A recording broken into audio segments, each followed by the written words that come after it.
two of the most important people that God has specifically commanded us to honor are our fathers and our mothers. This is part of a covenant that God and Moses had entered, as is encapsulated in the Ten Commandments. So even in death, we should take great care in upholding this rule. And we can find this in the book of Ephesians, chapter 6 and verse 2. It's the first commandment of promise. Because of the significant and long-lasting bond we share with our mothers, losing them is one of the most emotional and difficult moments each of us will encounter, this time or another. How can I describe Aunt Dolly? She was simply a phenomenal woman.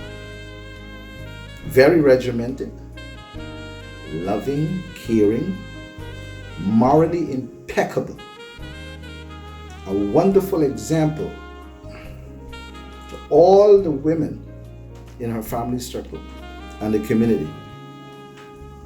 I was blessed to share space in our home during the 1980s for a short period. But the support, the love, and guidance I received still resonate in my heart to this day. Aunt Dolly always had a ready meal and a takeaway package for me every time I visit Guyana up until January of this year. The vacuum that will result from her passing will be felt in every Brathwaite home. So on behalf of my family, I would like to thank Aunt Dolly for the many years of unparalleled memories, love, and life lessons. We all will miss you tremendously. So now, Merlin, sorry, you got some great shoes to fill. To Uncle Harold, Merlane, Dia, Harilda, Riddell, Troy, and Carlisle, our love and prayers will be with you all the way. And if I can leave you with this one verse of scripture, which I think is most fitting to her. She had fought the good fight. She had finished the race. And she had kept the faith. 2 Timothy 4 and verse 7. Aunt Dolly, may you rest in eternal peace. God bless you. So I take this time to express my sympathy to Dia and her entire family, the entire Argyle family, and to just reflect a little on my fondest memory of Auntie Dolly. I recall that she was an excellent black cake maker, and whenever if I visit the house during Christmas, I always look forward to her black cake. And I recall that she was a very, she always had a pleasant smile, pleasant personality. And in addition to that, I just want to encourage you guys to draw strength from the Most High. I know it's easier said, but being someone who lost a mother several years ago, with time heals, and as time goes by, it's only going to get better. So, strength from the Most High. She's in a better place.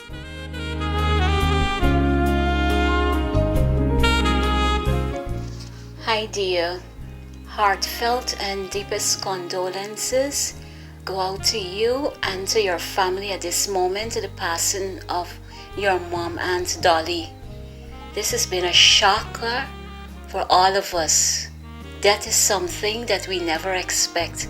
I never would have expected her to go so soon, because I recall in the past when she was there for me when my mother had passed, and she sat there, and it was a comfort to see her there and her presence.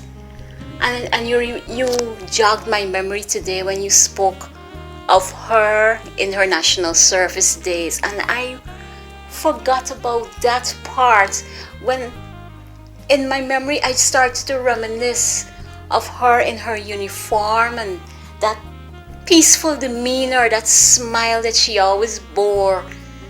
She was such a pleasant personality. It's like in an angelic form. And I recall how as a mother she was always supportive of you, and whatever you've gained in life that she has given you, that you have transitioned into your adulthood, you have passed down now to Ridiel.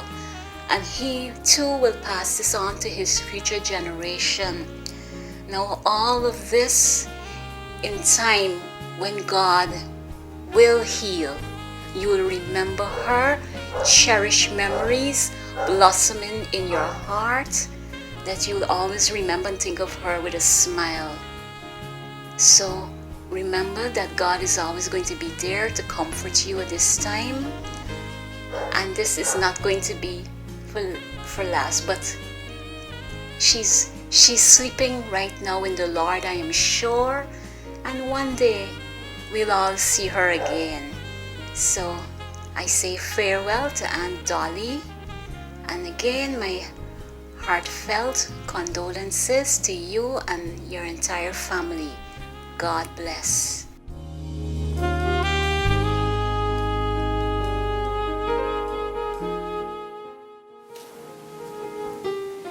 A blessed day to everyone, and especially to my dearly departed aunt's immediate and extended families, along with her brother, my dad. I pray that the Most High comfort your hearts. I will try to be as brief as possible due to the limited time. Today I pay a special tribute to my aunt, Dorothy Elaine Argyle nee Pitt, whom I fondly called Tito as a young child. It is titled, "It's the Little Memories That Will Last a Lifetime." I have decided to share a few experiences and memories from my life while growing up living with my aunt and family that still makes me smile. Today, these very experiences help to form some of my value systems. Growing up as a young child in my grandparents' home in Sandytown, Berbice, there were never a dull moment. My Aunt Tito and many of our family members from both the Pitts and the Brathwaite sides either lived or visited. For my grandparents, it was an open house policy where all families were welcome. Being the only grandchild in the home at that time, I was a little spoiled. When I was about 3 years old, my aunt had a kindergarten school, and I think a part ownership in a commercial school at the bottom flat of our residence. Thanks to my aunt, I was afforded the opportunity of being homeschooled from an early age. I remember taking my little bench downstairs along with my slate and pencil, and every day to school and taking them back up after. We were taught the alphabet, numbers, and nursery rhymes, and how to write. Spit was an eraser. My best friends were Clayton Lambert and Elfrida Moore. My aunt was my first headmistress. Because of my aunt's brilliance and dedication, discipline and determination, the school grew massive and increased in students and became one of the famous commercial schools in Berbice.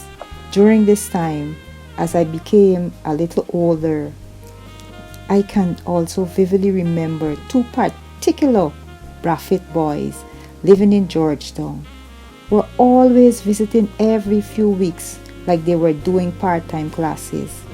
Their bench was a fallen coconut tree in the backyard, and their class was Girls 101. I made sure I got some good snacks because I had to be right beside them. You guessed right, Hubbard and Rickford. I am not sure if my aunt had left before or during this time to further her studies in England because she was a strict person, even though most of her students were young adults. Even though most of her students were young adults. When she opened those eyes and looked under, they knew what she meant. These were very special times during my childhood years. After my aunt came back from England, she bought 2 pairs of shoes and a pair of long white, yellow, and black soccer socks. I remember looking at her with admiration because she had long, black, shiny hair, tall and elegant, and wore the best clothes. Anyway, I had a dislike for the black shoes she bought because somehow in my little spoiled mind, I wanted shoes looking like my aunt's, and it was not fashionable enough. I am too ashamed to say what I did with the shoes. And the lesson my grandfather taught me with the little whip. I learned from that day to appreciate everything. It was like my first and last I got from him.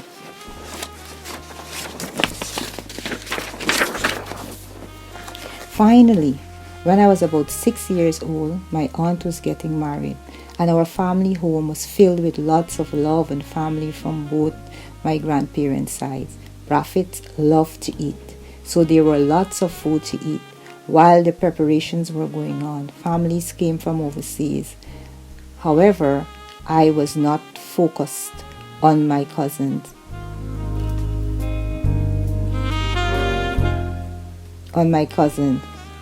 Only Faye and Eleanor from overseas, and Sister Mikey from Georgetown.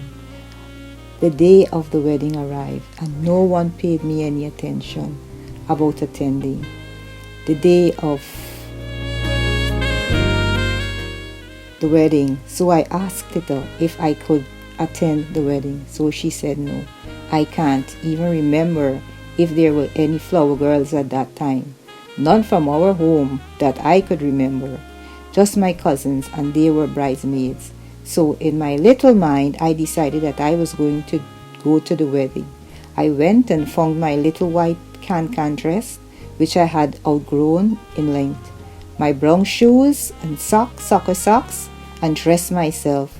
I found a pair of red ribbons and asked someone to kindly comb my hair. And when they asked if I was going to the wedding, I said yes.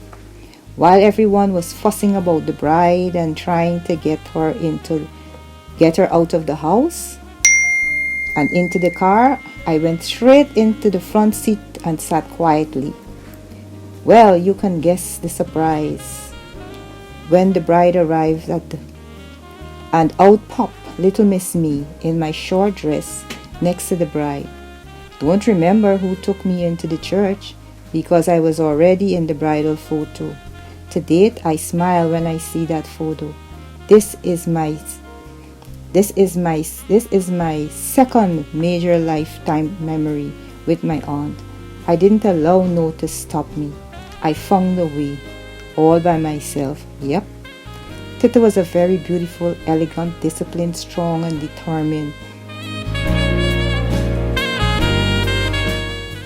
An educated woman who strived on the value system of her parents while cultivating some of her own when she relocated to Georgetown. During her many years living in Georgetown, my aunt continued the open house policy to many family members, and those who experienced her love were forever changed. Today I say thank you, Tito, for the following. 1, for affording me the opportunity to be homeschooled at an early age, and for being my first headmistress.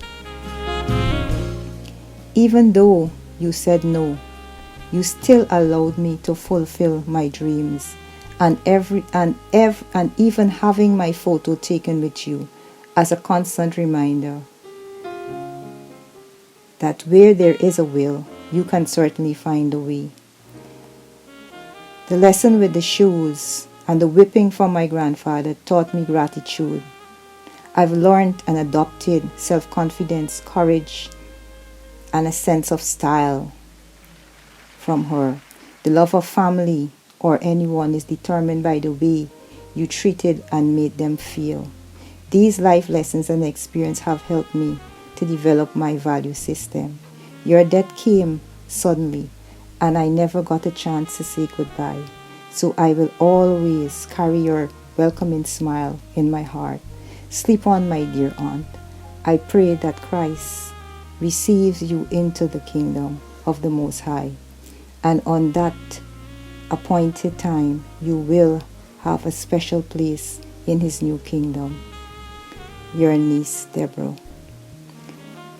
To my family, just remember to enjoy and appreciate the so-called little things in life, for one day you will look back and realize that they were big things.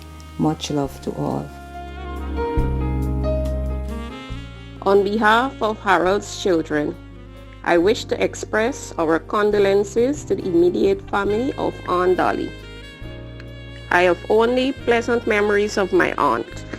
We met for the first time when I was a student of Sir Potter College of Education. In fact, I went looking for my aunt that my father spoke so much about during my childhood. For me, it was love at first sight. My aunt was so kind and she spoke so well. Later, when I needed somewhere to live so that I could have attended the University of Guyana, she sent me with a letter to the late Sheila Scantlebury. I remember her saying to me, "Please don't disappoint me," and I knew I was not going to disappoint her. Since the year started, my siblings and I spoke about visiting our aunt, but it was never to be because circumstances prevented the visit earlier, and now circumstances prevents us from not being physically at our homegoing service. I am reminded at this moment that life is fragile and only God is in charge. I pray that we will continue to keep the family circle, that we will remember to check in on each other. That is what my father wanted when he was alive, and I'm sure that is what my aunt would have wanted. To Uncle Harold, the man with the same name as my deceased father, my cousins Merlin, Dion, Aurelda, my uncle Oswald, and other relatives, I know you're hurting. We are hurting too. Take comfort in the Lord. He has promised to never leave us nor forsake us. I am comforted knowing that my aunt sleeps and she will never feel sickness and pain again.